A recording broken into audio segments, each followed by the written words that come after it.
आप देख रहे हैं इंडिया न्यूज। सबसे पहले देश आपके साथ मैं रचना बंसल। शुरुआत करेंगे बड़ी खबर के साथ और बड़ी खबर बांग्लादेश से जुड़ी हुई है। बांग्लादेशी सेना प्रमुख मोहम्मद यूनुस को सीधे सीधे चेतावनी अब दे रहे हैं। मोहम्मद यूनुस की सत्ता में बने रहने की चाल फेल होगी, ये सीधे आर्मी चीफ की तरफ से कह दिया गया। बांग्लादेश के आर्मी चीफ जनरल जमान ने ये खुली चेतावनी दी है। चुनाव कराने को लेकर राजनीतिक नेतृत्व को चेताया भी है।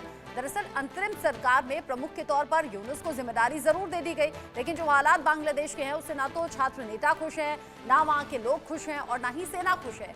बांग्लादेशी सेना प्रमुख वकार उर जमान का बड़ा बयान सामने आया। कहा, मेरी कोई इच्छा नहीं, देश को सुरक्षित हाथों में देखना चाहता हूं। पिछले 7 से 8 महीनों में मैंने बहुत कुछ झेला है, ये सीधे वकार की तरफ से कहा गया। और ये भी कहा कि मैं आपको पहले ही चेतावनी दे रहा हूं। बांग्लादेश के आर्मी चीफ ने ये सीधे तौर पर चेतावनी दी है और कहा है कि आप कल ये ना कहें कि मैंने आपको बताया नहीं था, चेताया नहीं था। दिसंबर तक स्वतंत्र और निष्पक्ष चुनाव होने चाहिए, ये आगाह भी कर दिया कि ये मत कहना कि बोला नहीं था। साथ ही साथ ये भी बता दिया कि दिसंबर तक चुनाव होने जरूरी क्यों है।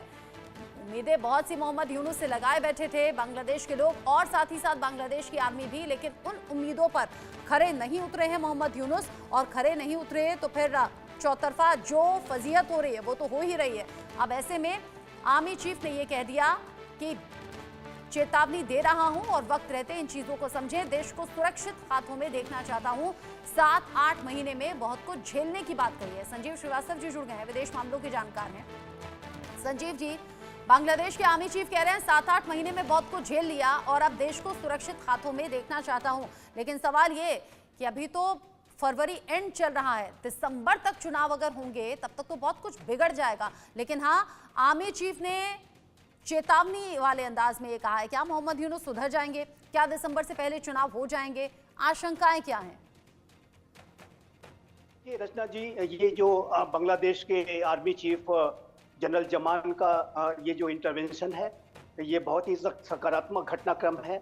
और जो बांग्लादेश की जो सेना है वो अभी तक बड़े धैर्यपूर्वक सारी स्थितियों पर एक बारीक नजर रखे हुई थी और इस बात की वो इस अंतरिम सरकार से अपेक्षा कर रही थी कि ये अंतरिम सरकार वहाँ पर कानून का शासन स्थापित करके दिखाएगी और वहाँ पर वो ऐसे वातावरण को निर्मित करने की दिशा में अपने प्रयास लगातार सफलतापूर्वक करेगी जिसमें कि स्वतंत्र और निष्पक्ष चुनाव कराए जा सके। लेकिन उसमें मोहम्मद यूनुस पूरी तरीके से विफल साबित हुए और अब जो स्थितियां हैं वहाँ पर लगातार बिगड़ती जा रही थी।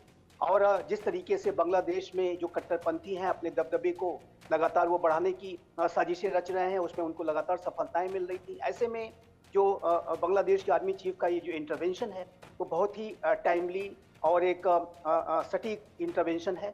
और मेरा ऐसा मानना है कि बांग्लादेश की सेना वहाँ के लोकतंत्र के भविष्य को बचा कर रखने के लिए संकल्पबद्ध है।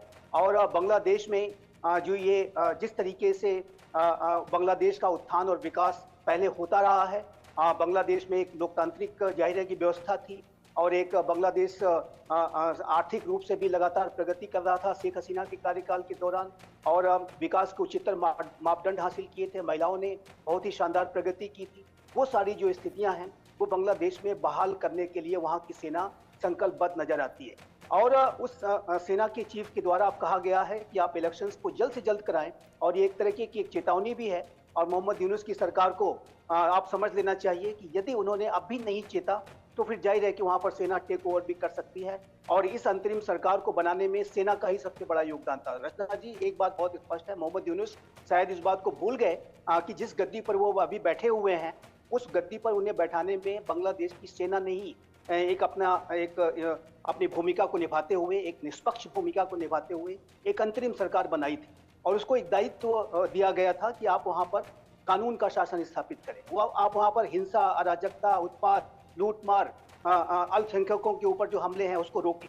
और जाहिर है कि अब आर्मी चीफ ने बिल्कुल सही कहा, बिल्कुल सटीक कहा कि वो देखते रहे, पिछले 6 महीने से देख रहे हैं कि आप क्या करके दिखाते हैं, लेकिन कोई जाहिर है कि उसमें प्रगति नहीं हो रही है।